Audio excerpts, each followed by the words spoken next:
Kami DPRK Aceh Timur mendukung guru madrasah dan tenaga kependidikan honorer non kategori 2 umur 35 tahun plus menjadi PNS tanpa tes.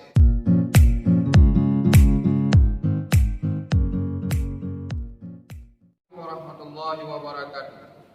Kami DPRK Aceh Timur mendukung guru madrasah dan tenaga kependidikan honorer non kategori 2 umur 35 tahun plus menjadi PNS tanpa tes melalui Kepres, dan mendukung pembayaran gaji semua guru baik madrasah, sekolah dan tenaga kependidikan honorer dari APBN.